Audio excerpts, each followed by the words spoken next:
right, it is finally time. We're about to see the first gameplay reveal of Halloween the game at PAX East on March 26th, developed by IllFonic with the help of Gun Interactive. Now the community has been waiting for this moment to see what's really being cooked up between IllFonic and Gun Interactive, and whether they can strike gold again like they did with Friday 13th the game. And even though IllFonic is leading development, I do believe Gun still has a strong influence on how this game is going to feel for the player base. But here's the real question going into PAX East. What kind of game is this actually going to be? From March 26th to March 29th, players will be able to experience a playable demo on the Haddonfield Heights map.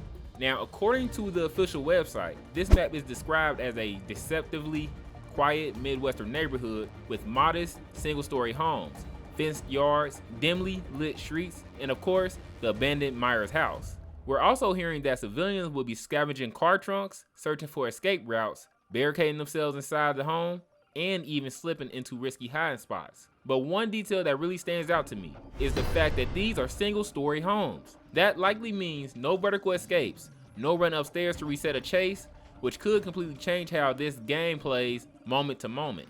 And another thing I'll be watching closely is the lighting, because if the map is too dark, it can hurt visibility and gameplay.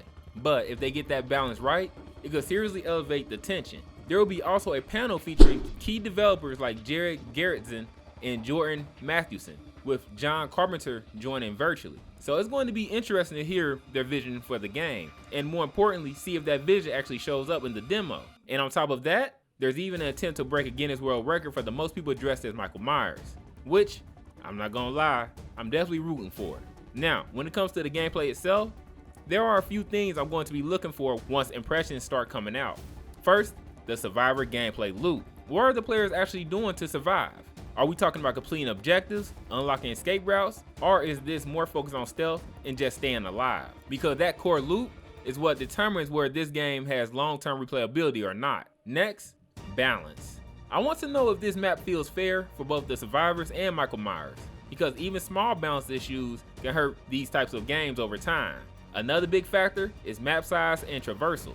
If the map is too large, it can create pacing problems. We've seen that before with Evil Dead the game, where the demon has to travel long distances, while survivors can move quickly using vehicles.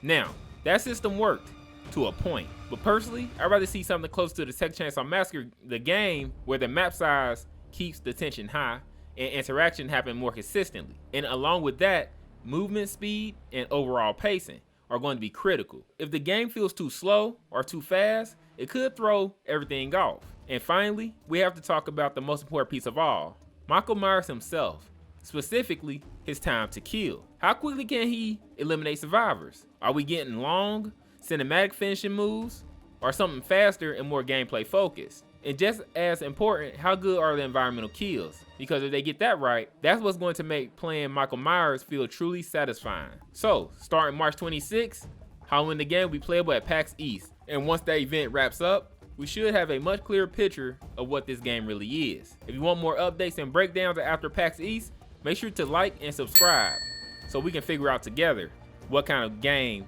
we're actually getting. Welcome to Mr. Unleashed World.